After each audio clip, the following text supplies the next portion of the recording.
안녕하십니까. 네, 에듀에프엠에서 규정화 형사정책을 담당하고 있는 임현입니다. 이번에 2018년 8월 18일 날 7급 시험이 있었고요. 보직 형사정책 문제에 대한 해설을 시작하겠습니다.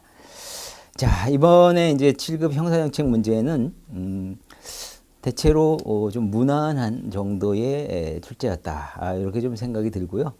난이도를 한번 생각을 해보면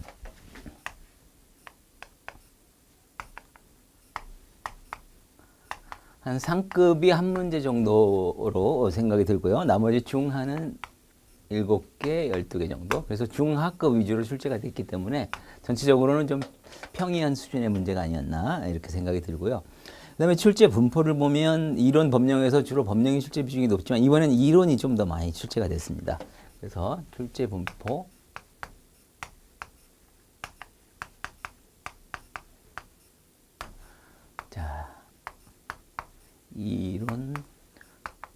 이론이 12문제, 법령이 8문제. 그래서 이론의 비중이 조금 더 높았다. 이것도 이제 하나의 특징이 되겠고요. 법령에서는 소년법에서 3문제, 그리고 범죄 피해자 보호법, 범죄 피해자 보호법에서 2문제 이렇게 나왔고요. 나머지 기타는 뭐 형법이나 보호관찰법에서 1문제씩 나오고, 그리고 기타 여러 가지 법령을 종합한 문제, 여기서 1문제, 이런 식으로 출제가 됐습니다. 자,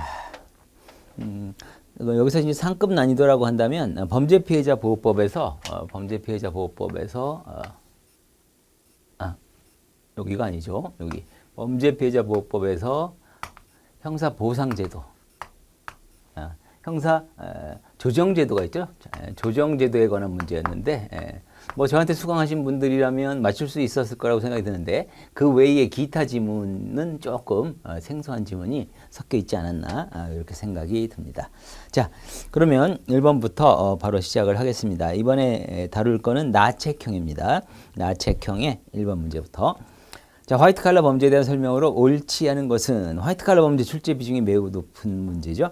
1번 서더랜드에 따르면 사회적 지위가 높은 사람이 직업활동과 관련하여 행하는 범죄. 맞는 지문이죠. 사회적 지위 플러스 직업활동 관련 범죄. 그 다음에 2번이 답이죠. 범죄로 인한 피해 규모가 크기 때문에, 피해 규모는 상당히 크죠. 일반 범죄에 비하면. 국가 사회 전체적으로 영향을 미치는 범죄인데 죄의식이 크다, 이게 틀렸어요. 직업활동과 관련하여 이루어지는 거기 때문에 죄의식이 좀 없는 경우가 많고, 그 다음에 일반인은 범죄의 유해성을 심각하게 생각한다? 일반인들은 자기가 직접 관련된 뭐 예를 들면 살인이라든지 폭행 이런 거는 심각하게 생각하지만 화이트 칼라 범죄는 심각하게 생각하지 않는 경향이 있다. 그래서 2번이 답입니다. 다음 3번. 범죄 행위에 적발이 용이하지 않고 증거 수집에 어려움이 있다. 그렇죠? 직무와 섞여 일어나고 은밀히 이루어지는 범죄이기 때문에 바로 적발도 어렵고 증거 수집도 어렵다. 4번. 그래서 암수의 비율이 높습니다. 암수 범죄의 비율이 높고, 또 선별적 형사소추가 문제될 수가 있다. 그래서 뭐 하층 계급의 어떤 범죄 같은 경우에는 엄격하게 관리를 하면서 화이트 칼라 범죄, 사회적 지위가 있는 사람이기 때문에 또 선처를 한다거나 이런 선별적 형사소추가 또 문제된다고 비판이 제기가 되는 부분이죠. 그래서 2번이 답입니다. 자, 다음 2번 문제. 형사정책학의 연구 방법에 대한 설명으로 옳지 않은 것. 연구 방법도 많이 출제가 되죠. 1번 참여적 관찰법이라고 하는 건 직접 참여해서 범죄자의 세계를 관찰하는 방법이고, 체포되지 않은 자들의 일상을 관찰할 수 있다. 바로 그런 특징이 있고요. 2번 범죄 통계는 범죄의 일반적인 경향과 특징을 파악할 수 있다. 범죄 통계 가지고 연구하는, 공식 통계 자료를 통해서 하는 거니까 가장 그 해에 어떤 사건이 얼마큼 일어났다, 이런 일반적인 경향 특징을 파악하는 데는 유용하죠. 그 대신 이 통계표 분석 방법 같은 경우에는 그 개개인의 어떤 특성이라든지 범죄의 인과관계라든지 이런 거 파악하는 데는 용이하지 않다라고 보고 있고요. 3번이 답이죠. 범죄율과 범죄 시계는 인구 변화율을 반영하지 못하죠. 반영하여 범죄 심각성을 인식할 수 있게 한다. 인구 변화를 반영했다라는 표현이 잘못됐고요. 범죄 시계라고 하는 건 일정한 시간 단위로 범죄가 얼마큼 발생하느냐, 범죄의 시간당 뭐 빈도수 이런 걸 알아낼 수는 있지만 인구 변화를 반영이 안 되기 때문에 3번이 답이 되겠고요. 4번 피해자 조사는 암수범죄 조사 방법으로 많이 활용된다. 암수범죄 조사 방법 중에 간접적 방법으로 뭐 가해자 조사, 피해자 조사, 정보 제공자 조사 이런 것들이 있는데 그 중에 가장 신뢰도가 높아서 가장 많이 쓰이는 게 바로 피해자 조사입니다. 3번이 정답. 자, 3번 문제. 차별적 접촉 이론, 차별적 동일시 이론, 차별적 강화 이론에 대한 설명으로 옳지 않은 것. 이것도 우리가 유심히 보던 분야에서 출제가 됐고요. 1번. 서덜랜드의 차별적 접촉 이론은 범죄자의 학습 과정과 비범죄자의 학습 과정에 차이가 있다가 아니죠. 차이가 없죠. 범죄자의 학습 과정도 일반인의 학습 과정과 동일하다는 전제하에 사회적 상호작용을 통해서 해석하는 견해이기 때문에 차이가 없다라고 해야 됩니다. 1번이 정답. 2번 서덜랜드의 차별적 접촉 이론에 따르면 범죄행위는 타인과의 의사소통을 통한 상호작용. 그렇죠. 의사소통을 통한 상호작용, 접촉, 학습을 의미하니까 맞고요. 3번 글래저의 차별적 동일시 이론에 따르면 범죄자와의 직접적인 접촉이 없더라도 범죄행위 학습이 가능하다. 이게 바로 글래저가 차별적 동일시 이론, 그래서 서덜랜드의 차별적 접촉 이론은 가까운 가족 친구 등과의 직접적인 접촉에 한한다라고 본 부분을 비판하는 글래저의 견해죠. 그래서 영화라든지 TV 같은 매스 미디어를 통한 간접적인 접촉, 그 동일시, 우상화, 뭐 영화 속 주인공을 따라서 하는 습성, 바로 이런 간접적 접촉도 강조한다는 측면에서 옳은 지문이고, 그 다음 4번 버제스와 에이커스의 차별적 강화 이론도 차별적 접촉 이론과 마찬가지로 범죄행위의 학습에 기초하고 있다. 이것도 차별적 접촉 이론과 기본적인 내용은 동일하고요. 학습에 기초하고 있는데 다만 범죄, 비행을 저질렀을 때 주위 사람들의 칭찬 또는 그거에 따른 보상 이런 게 따르기 때문에 범죄가 강화된다. 그래서 차별적 강화 이론이라고 합니다. 옳은 질문. 1번이 답이고요. 다음 4번. 형벌의 본질과 목적에 대한 설명으로 옳지 않은 것. 응보형주의에 따르면 범죄는 정의에 반하는 악행이므로 범죄자에 대해서는 그 범죄에 상응하는 해악을 가함으로써 정의가 실현된다. 응보형주의는 잘못에 상응하는, 정의롭게 상응하는 책임, 그리고 거기에 따른 처벌, 그 해악을 가하는 걸 기본으로 하죠. 그래서 옳은 질문. 2번 목적형주의에 따르면 형벌은 과거의 범행에 대한 응보가 아니라 장래의 범죄 예방을 목적으로 한다. 그래서 응보형주의는 잘못에 상응하는 처벌, 응보가 초점이라고 한다면 목적은 그게 아니라 형벌이라고 하는 것은 별개의 별다른 목적이 필요하다. 제사회화. 그래서 장래의 범죄 예방을 목적으로 형벌이 필요하다 함을 강조하죠. 다음 3번. 일반 예방주의는 범죄자에게 형벌을 가함으로써 수형자에 대한 범죄 예방 효과, 여기 수형자가 잘못됐죠? 일반인에 대한이라고 해야 됩니다. 일반 예방주의 자체가 범죄자에게 일정한 형벌을 가하는 것을 보고 일반인들이 저 나쁜 짓을 하면 저렇게 되니까 나쁜 짓 하지 말아야겠구나. 그게 일반 예방주의거든요. 그래서 수형자가 아니라 일반인에 대한 범죄 예방 효과를 기대하는 방식. 3번이 답이고요. 다음 4번. 특별예방주의는 형벌의 목적을 범죄자의 사회복귀에 두고, 이건 범죄자를 대상으로 하는 거죠. 특별예방, 특정한 자에 대한, 범죄자에 대한 재범 방지. 그래서 교육 개선을 통한 재범 방지다. 옳은 질문입니다. 자, 5번. 사이크스와 마차에는 청소년들이 표류 상태에 빠지는 과정에서 중화기술을 습득함으로써 자신 비행을 합리화한다고 했다. 보기 1의 중화기술 유형, 2의 구체적인 사례를 바르게 연결한 것은. 자, 이렇게 마차와 사이크스의 중화기술의 5가지 내용을 이렇게 사례화해서 연결하는 문제가 그동안 많이 출제가 됐고요. 이번에도 나왔습니다. 이번에는 약간 헷갈릴 수 있는 부분이 있기는 했는데 그래도 이 정도는 답을 맞출 수 있지 않았을까 싶고요. 자, 보기 2부터 보겠습니다. 사례를 먼저. A번. 갑은 경찰, 검사, 판사는 부패한 공무원들이기 때문에 자신의 비행을 비난할 자격이 없다. 비난할 자격이 없다? 비난자에 대한 비난이죠. 자, 이 마차와 사이크스의 중화기술의 이론은 중화기술이 5가지 뭐가 있죠?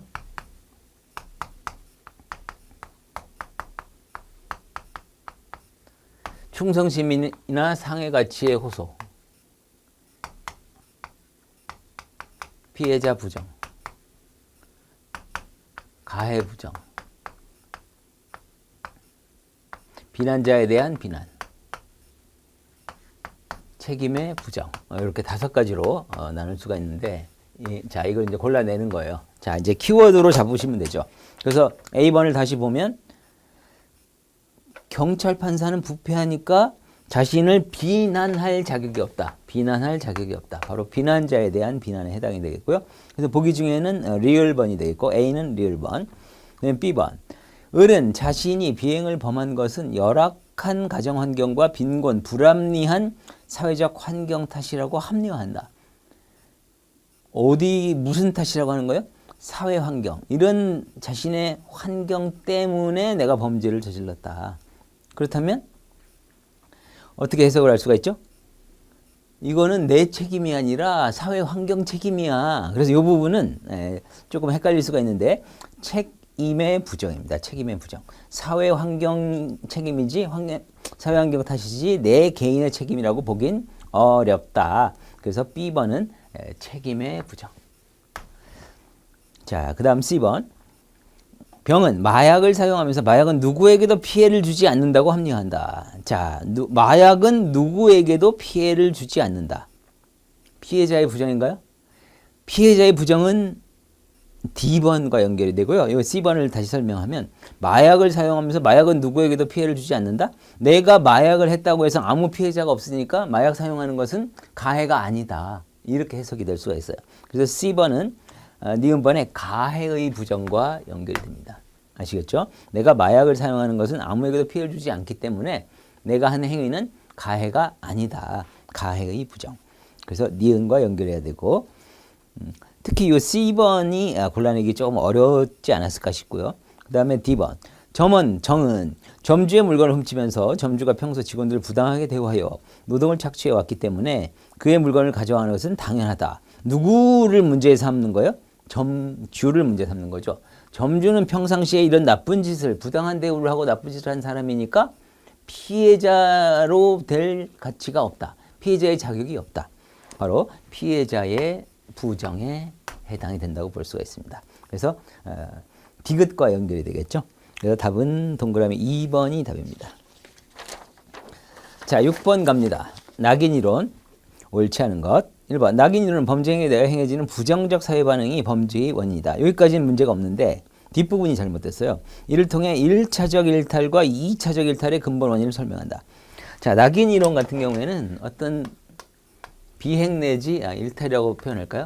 일탈을 저질렀을 때 사회 반응, 낙인이 있고 그거에 따라서 또 다른 일탈이 나온다 이거예요. 그러면 이게 1차적 일탈이고 그 다음에 낙인을 통해서 2차적 일탈이니까 낙인 이론에서는 낙인 이후에 2차적 일탈, 범죄자의 세계로 전락하는 과정을 설명하니까 여기에 대한 설명은 아주 적합한데 1차적 일탈의 원인에 대해서는 설명이 어렵죠. 그래서 비판을 받습니다. 그래서 이 지문에서 1차적 일탈과 이 부분이 빠져야 옳은 지문이 되겠죠. 1번 정답. 다음 2번. 탄넨바움에 따르면 청소년의 사소한 비행에 대한 사회의 부정적 반응이 청소년을 하여금 자신을 부정적인 사람으로 인식하게 된다. 그래서 스스로를 일탈자로 생각하고 일탈 행위를 지속하는 측면을 강조한 탄넨바움의 표현이고요.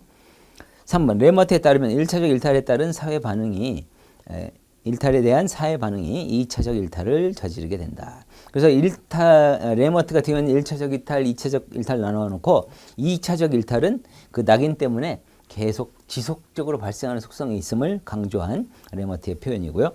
다음 4번. 베이커에 따르면 일탈자라는 낙인은 그 사람의 사회적 지위와 타인과의 상호관계에 부정적인 영향을 미친다. 사회적 지위. 베이커의 주지위라는 표현이에요.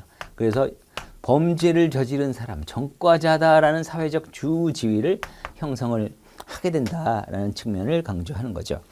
4번도 옳은 지문, 1번이 답이고. 자, 7번.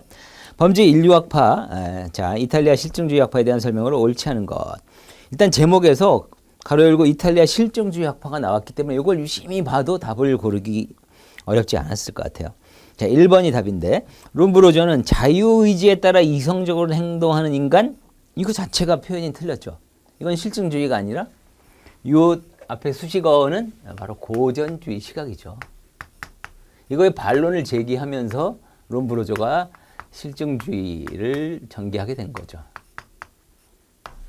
자, 그래서 이 앞부분 자유의지에 따라 이성적으로 행동하는 인간 이게 잘못됐고요. 뒷부분에 범죄의 원인을 자연과학적 방법으로 분석했다. 뒷부분은 실증주의의 기본 내용이니까 맞는데 앞에가 잘못됐어요. 1번 답. 다음 2번. 페리는 범죄 포화의 법칙을 주장했고 사회 경제적 정치적 요소도 범죄의 원인이라고 주장했다. 그래서 페리는 범죄의 형사정책적 한계 아무리 형사정책을 잘 한다고 하더라도 일정 사회에서 일정 범죄는 있을 수밖에 없다라고 하는 범죄 포화의 법칙을 주장을 했고 그다음에 이런 환경을 통한 범죄 그 초기 범죄 사회학파라고 하죠. 초기 범죄 사회학자. 그래서 사회 경제적 요소 등도 중요시했다. 맞습니다. 3번 가로팔로는 범죄 원인으로 심리적 측면을 중시하고 이타적 정서가 미발달한 사람일수록 범죄를 저지르는 경향이 있다. 네, 맞습니다. 가로팔로 같은 경우에는 자연범과 법정범으로 나누고 이 자연범을 특히 중시했죠. 지금 나온 이 지문. 이타적 정조가 결여되고 뭐 진화론에 따라서 진화가 돼야 되는 진화가 안 된 원시인이다. 뭐 이런 표현도 하면서 법의 제정 여부와 무관하게 일하는 뭐 살인이라든지 절도 이런 것들 이런 자연범을 강조했다. 법정범은 행정법규 사회 유지를 위한 행정법규 위반 범죄라고 하고요. 자, 4번 생리적 범죄에 대한 대책으로 롬브로저는 사형을 찬성했다. 그죠? 롬브로저는 생리적 범죄에는 교화 개선이 불가능하기 때문에 극형에 처하고 필요하다면 사형도 필요하다 이렇게 강조를 했지만 페리는 사형은 반대하면서 종신형에 처할 것을 주장하게 됩니다. 그래서 롬브로저가 스승님이고 그 제자가 페리인데 페리는 스승님과는 견해를 조금 달리했죠. 자, 8번으로 갑니다. 범죄 예측에 대한 설명으로 옳지 않은 거. 1. 수사 단계에서 예측은 수사를 종결하면서 범죄에 대한 처분을 내리는데 그 수사 단계에서 경찰에서 뭐 훈방 조치를 할 것인지 검찰 단계에서 공소 제기할 거냐 기소 유예를 할 거냐 이런 거 처분할 때 그 예측은 중요한 역할이 되겠고요. 2번. 범죄 예측은 재판, 교정 단계에서 행해지지만 교정시설의 과밀의 현상을 해소하는데 기여할 수 없다가 아니라 있다죠. 있다. 그래서 범죄 예측, 이 사람은 향후 재판 단계에서 향후 범죄를 저지를 가능성이 적다면 뭐 선고유예, 기소유예를 한다거나 그 다음에 교정 단계에서는 이 사람이 형기 만료 전에 더 이상 범죄를 저지를 필요가 없으니까 가석방을 내보낸다든지 하면 어때요? 교도소의 수용 인원이 줄어드니까 과밀화 현상을 해소하는 데 기여한다라고 해야 되겠죠. 2번 정답.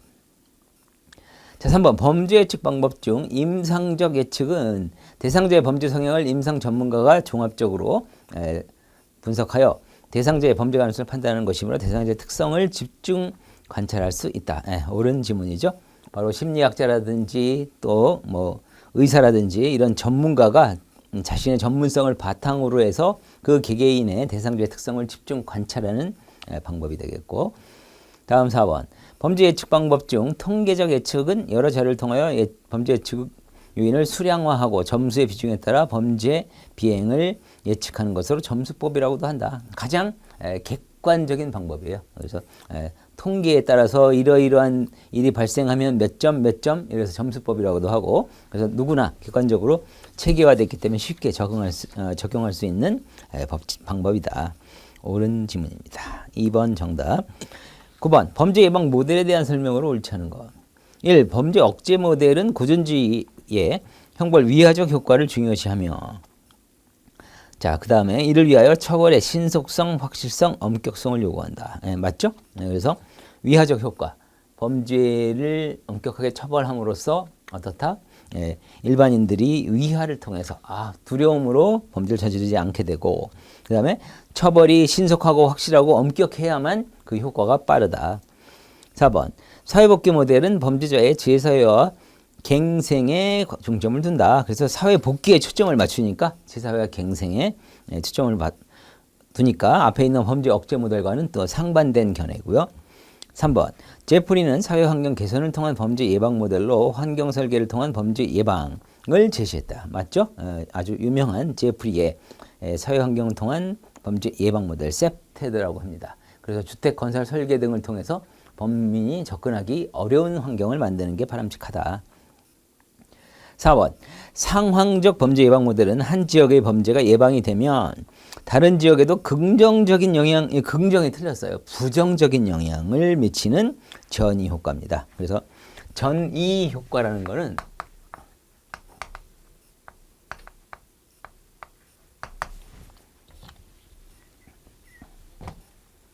예를 들어서 A 지역에 바로 이 상황적 범죄 예방 모델을 실시해 가지고 이게 상당히 성공적으로 됐어요.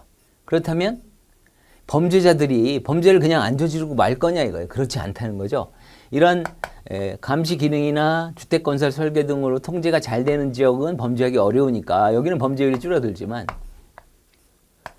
그렇지 못한 취약 지역이 있겠죠. 이쪽으로 이동해 가지고 여기에 가서 또 범죄를 저지르게 된다. 이동하는 효과가 나니까 전체 범죄는 감소되지 않는다. 그래서 이 전이란 말은 범죄가 전이 된다. 또는 범죄자가 다른 곳으로 이동한다는 측면이니까 바로 부정적인 측면의 설명이 됩니다. 그래서 긍정이라는 표현이 잘못됐죠. 4번이 정답.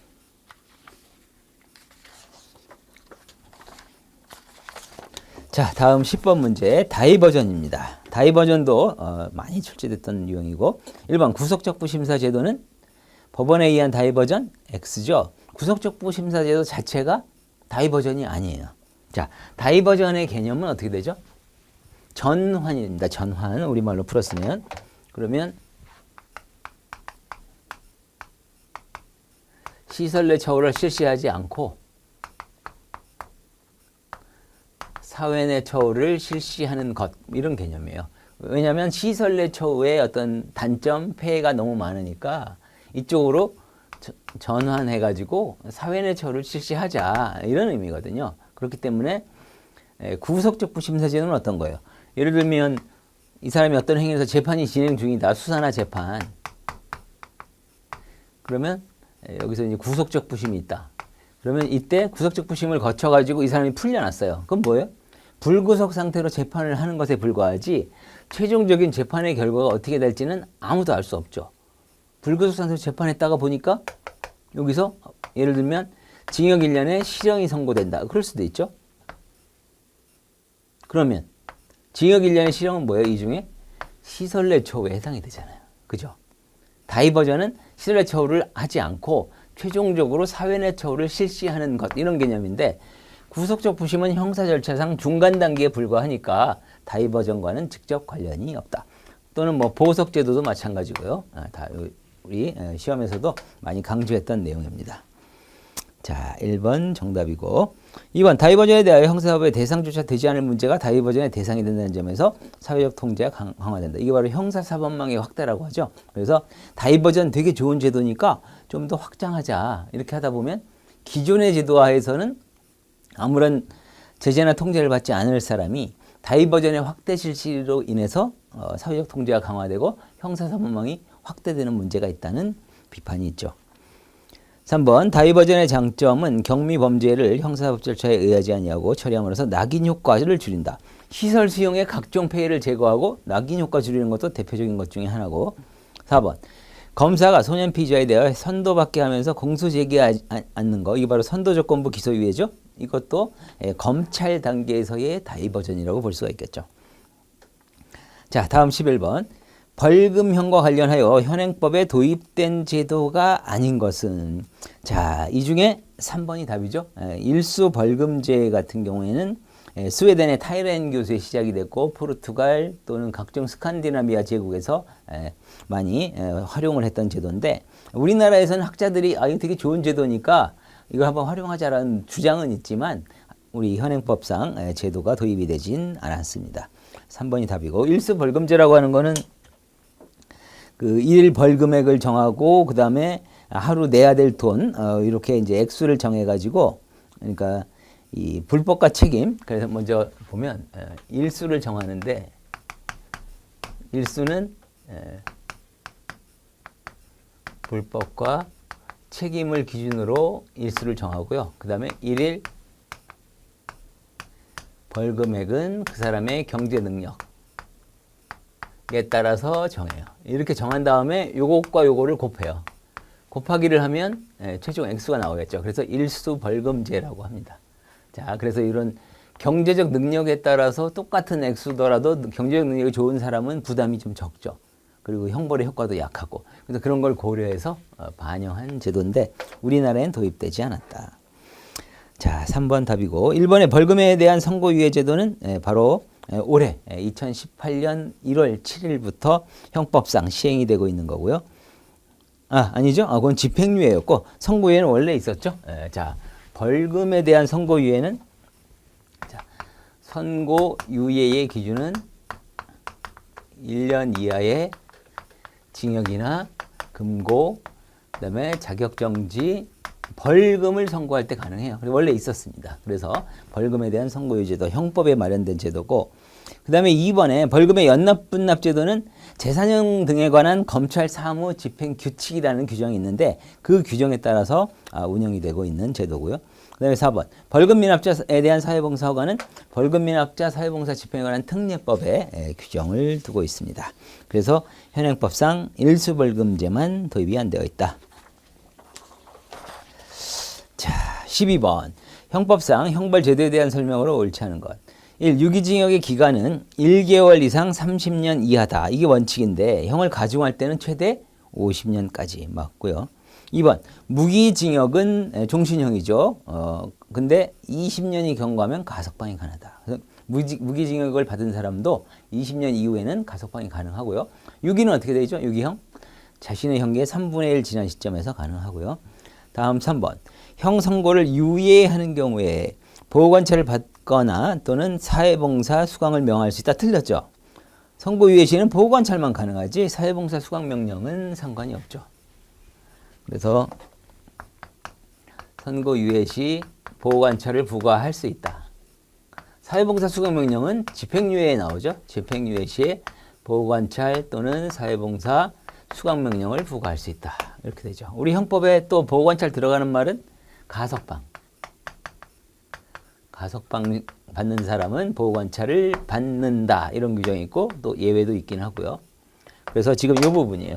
사회봉사 수강명령은 오로지 형법상 집행유예 시에만 나와야 되니까 선고유예할 때 사회봉사 수강명령은 X. 3번이 정답.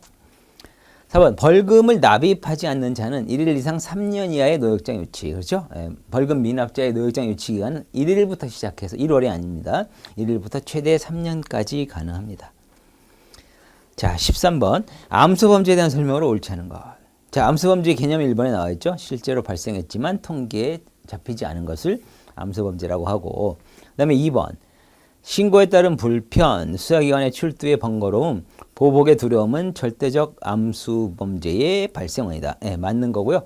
대표적인 경우가 예를 들면 성폭력 범죄 같은 경우에는 그 자신의 어떤 수사기관이나 이런 데 출두하고 거기에서 뭐 자신의 또 이야기, 재판 과정에서 진술을 해야 되고 그러면 이중에 충격이 있을 수가 있잖아요. 그래서 아예 처음부터 고소고발을 하지 않는다든지 해서 수사기관이 인지조차 하지 않는 절대적 암수범죄가 발생할 수가 있습니다.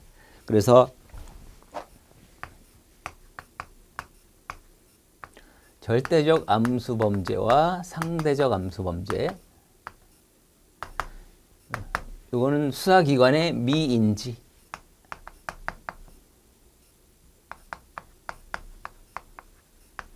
수사기관의 미인지, 인지조차 안 된 거죠. 고소고발이 일어나지 않으니까. 그 다음에 상대적 암수범죄는 충분히 인지는 했지만 해결이 안 된 경우, 미해결. 이렇게 구분해 볼 수가 있습니다. 자, 상대적 암수범죄는 3번에 나오죠. 수사기관의 낮은 검거율, 체증력, 법집행기관의 자의적인 판단. 바로 이런 원인에 의해서 고소고발은 들어왔지만 해결이 안 되는 거. 그래서 이걸 상대적 암수범죄라고 합니다. 4번 설문조사는 정치범죄, 가정범죄 등 내밀한 관계, 조직관계에서 일어나는 범죄의 암수를 밝히는데 적합하다가 아니죠. 설문조사 가지고 이런 정치범죄나 가정범죄, 예를 들면 가정범죄를 생각을 해보면 자신의 뭐 뭐 의붓 아버지가 뭐 어떤 짓을 했다든지 엄마가 무슨 잘못을 저질렀다든지 뭐 이런 폭력을 했다든지 이런 거는 가족의 내밀한 부분이기 때문에 잘 노출을 꺼려하는 경향이 있어요. 그러다 보니까 설문조사에 제대로 진실로 응할 가능성이 희박해지는 거예요. 정치범죄 같은 경우도 그죠, 은밀히 이루어지고 또 이런 문제가 있기 때문에 권력과의 관계와 결탁해서 이루어질 수도 있고, 따라서 이때는 설문조사를 통해서 암수 범죄를 밝히기는 매우 어렵다. 그래서 4번이 정답입니다. 자, 14번 문제. 소년법상 소년 형사사건에 대한 설명으로 옳지 않은 것. 1. 징역금고 선고받은 소년에 대하여 특별히 설치된 교도소 또는 일반 교도소 안에 분리된 장소에 집행하는데, 단서 다만 소년이 형 집행 중에 19세 틀렸죠? 일반 교도소에 집행할 수 있다. 이건 23세죠. 23세가 되면. 그래서 1번이 답입니다. 이거는 소년법 문제 얘기를 하지만 형 집행법상 소년 교도소에 계속 수용할 수 있는 예외와 연결이 되죠. 형집행법을 생각을 해보면, 자, 보호직에서는 뭐 형집행법을 다루고 있지는 않지만 거기서는 어떤 규정이 있냐면, 소년에 대해서 소년교도소에 있다가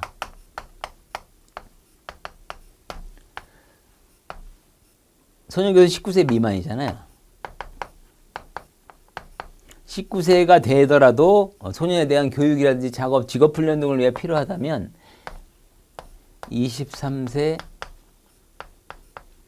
되기 전까지 소년교도소에 계속 수용할 때, 이런 규정이 있거든요. 바로 이것과 연결이 된다고 이해하시면 되겠습니다. 어쨌든 이 소년법상 이 조항은 23세가 되면 일반 교도소에서 집행할 수 있다. 이렇게 되어 있고요. 정답입니다. 자, 다음 2번. 죄를 범할 당시 18세 미만인 소년에 대하여 사형 무기형을 처해야 한다. 그러면 너무 어리니까 18세 미만은 사형 무기 선고할 수 없다고 그랬죠. 15년 자동으로 우리 법에 의해서 15년 유기징역으로 하게 돼 있고요. 3번. 소년이 법정형 장기 2년 이상의 유기형일 때 바로 장기 단기를 정해서 부정기형을 선고할 수가 있고, 이때 장기는 최대 10년까지, 단기는 5년을 초과할 수 없게 돼 있습니다. 4번. 검사는 피의자에 대하여 범죄 예방 자원봉사위원회 선도를 받고 피의 사건에 대한 공소제기 아니할 수 있다. 바로 선도조건부 기소유예죠. 이때 소년과 소년의 친권자 후견인 등 법정 대리인의 동의를 받아야 된다. 소년 플러스 법정 대리인 둘의 동의를 전부 받아야 됩니다. 왜 이런 규정이 있죠? 이거 옳은 질문이고, 선도조건부 기소유예는 검사가 선처를 하는 것이긴 하지만 잘못을 저질렀음을 전제로 해서 선도교육을 받으면 내가 기소유예 해주마, 이런 의미거든요. 그래서 소년이나 법정 대리인이 보기에는 아무 잘못도 없는데 검사가 잘못 판단할 수도 있잖아요. 차라리 끝까지 가가지고 무죄 판결을 받는 게 더 본인한테 유익할 수도 있거든요. 따라서 이때는 본인과 법정 대리인의 동의를 얻어야만 가능합니다. 자, 다음 15번. 소년보호 원칙에 대한 설명으로 옳은 것을 모두 고르면 전부 옳은, 기억 내용들이 다 옳죠. 4번이 답입니다. 기억법. 효율적 소년보호를 위해 국가는 물론 소년의 보호자를 비롯한 민간단체 등이 서로 협력해야 된다. 이게 바로 협력주의고, 자, 그래서 국가뿐만 아니라 민간단체까지 협력이 소년 보호를 위한 어떤 이런 특별한 원칙이라고 볼 수가 있겠고요. 니은번. 보호소년을 개선하여 사회생활에 적응시키고 건전하게 육성하기 위해서 소년사법 절차를 가급적 비공개, 이게 바로 밀행주의죠. 소년의 장래를 고려해서 매스컴 같은데 노출이 잘 안 되도록 하자. 디귿번. 소년 보호를 위하여 사후 처벌보다는 장래에 다시 죄를 범하는 걸 예방하는 활동을 중시한다. 예방주의. 그래서 성인에 비하여 처벌보다는 향후 범죄 예방에 초점을 두자. 전부 옳은 지문. 4번이 답입니다. 자, 16번. 소년법상 보호처분에 대한 설명으로 옳지 않은 것. 1. 수강명령은 10세 이상 12세 미만의 소년에게 대한 부과할 수 없다. 네, 맞죠? 소년법상 보호처분은 10가지가 있는데 그 중에 연령 제한이 있어요. 그래서 12세 이상일 때만 부과할 수 있는 거, 수강명령하고 장기 소년은 송치. 이 두 가지는 12살 이상이어야 합니다. 그래서 여기 수강명령이니까 10세에서 12세 미만은 부과할 수 없게 되겠죠. 그다음에 또 하나 있죠. 14세 미만은 부과할 수 없는 거, 14세 이상이어야 하는 거, 이건 사회봉사명령.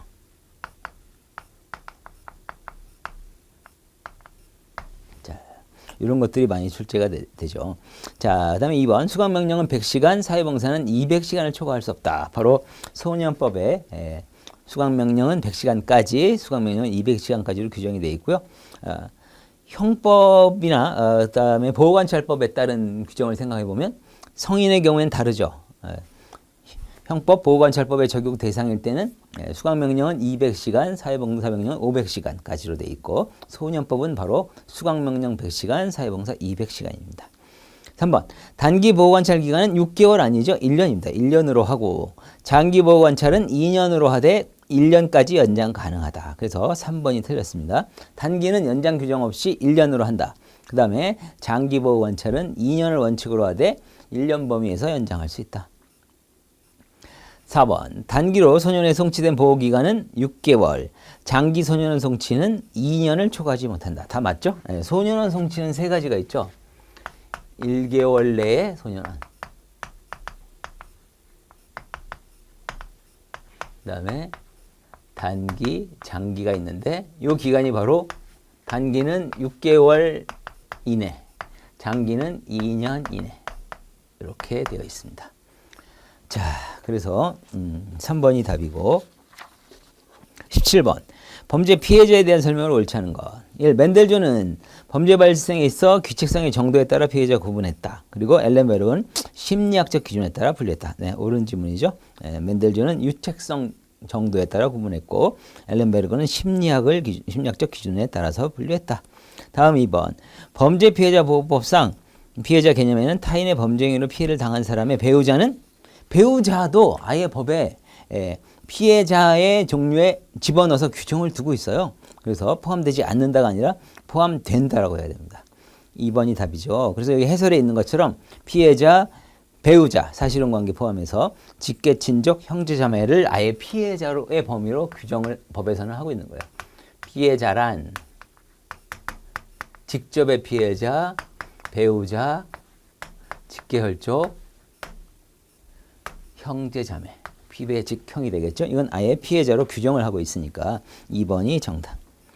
3번 피해자는 공판 절차에서 증인으로 신문받는 경우에 자신과 신뢰관계 있는 자의 동석을 신청할 수 있다. 그래서 동석해가지고 피해자가 편안한 가운데 이야기할 수 있는 이런 기회를 제공할 수 있도록 이건 형사소송법에서 규정된 내용이고요. 옳습니다. 4번 회복적 사법은 범죄 피해자 피해 회복을 통하여 사회적 화합 그리고 가해자에게도 사회 복귀 기회 가능성을 높여주기 위한 프로그램이다. 그래서 원상 회복이죠. 그래서 가해자, 피해자, 가해자, 지역사회에 함께 참여하고 또 그래서 이 화합, 피해 회복 그리고 소통, 용서, 화해 이런 걸 강조한 모델 옳은 지문입니다. 2번이 답이고요. 자, 다음 18번 문제. 범죄 피해자 보호법상 형사 조정에 대한 설명으로 옳은 것. 이게 약간 어려운 문제였던 것으로 생각이 들고 일단 답은 2번이죠.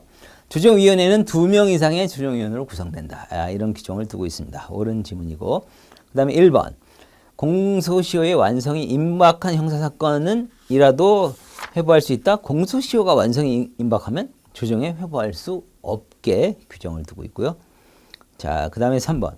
형사조정위원회는 조정의 결과에 이해관계가 있는 사람의 신청이 없는 한 직권으로 참여하게 할 수 없다. X죠. 신청 또는 직권으로 둘 다 됩니다. 그래서 직권은 안 된다라는 표현은 X. 4번. 기소유예 처분 사유에 해당하는 형사사건은 조정에 회부할 수 없다가 아니라 이건 예외로 할 수 있도록 규정하고 있어요. 그래서 4번도 틀렸습니다. 자, 밑에 해설을 보면 해설의 넷째 줄 별표 범죄피해자보호법 41조 2항에 나와 있죠. 형사조정에 회부할 수 있는 사건 해놓고 단서를 보면 다만 다음 각호의 어느 하나에 해당할 때는 회부해서는 안 된다 해놓고 1번에 도주 증거인멸 염려, 2번에 공소시효 임박, 이게 바로 1번 지문상 1번 지문이고 3번을 보시면 불기소 처분 사유에 해당함이 명백하면 조정 회부할 수 없는데 단서가 있죠. 다만 기소유예 처분 사유에 해당하는 경우에는 제외. 이때는 회부할 수 있다로 해석이 되니까 4번이 틀렸고요. 옳은 것은 2번입니다. 자, 19번. 보호관찰법상 별도의 부과 절차 없이도 보호관찰 대상자가 지켜야 할 준수사항, 일반 준수사항에 해당하지 않는 것. 자, 요거는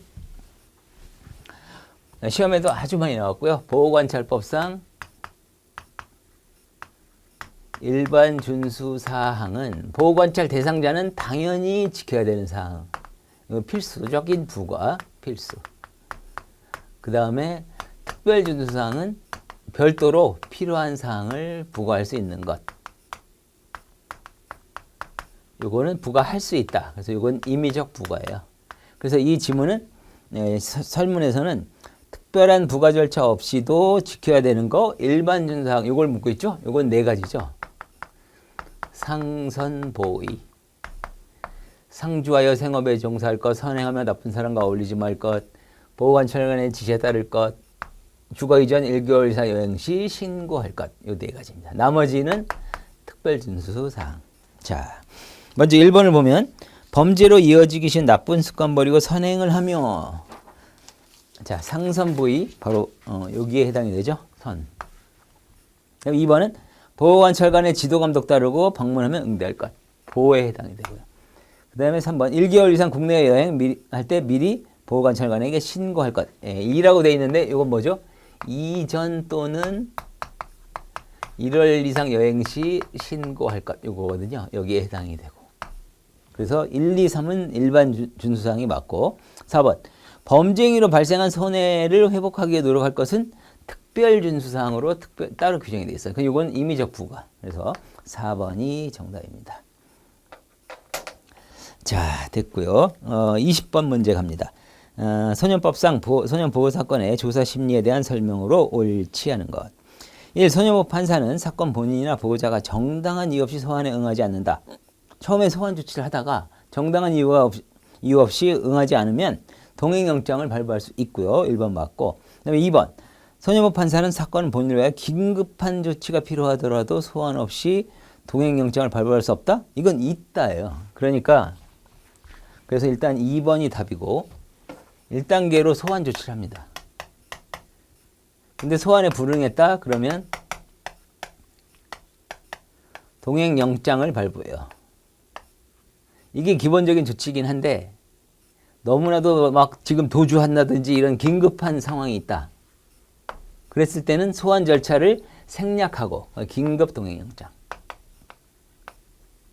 긴급한 경우에 소환 절차를 생략하고 바로 동행영장을 발부하는 이런 규정이 있기 때문에 2번 틀렸죠.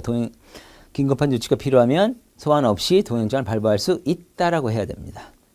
다음 3번. 사건 본인이나 보호자는 소년보호 판사의 허가를 받아 보조인 선임할 수 있다. 맞죠? 원칙 규정인데 다만 보호자나 변호인을 보조인으로 선임할 때는 판사의 허가를 받지 않는다. 보호자나 변호사 같은 경우에는 그죠?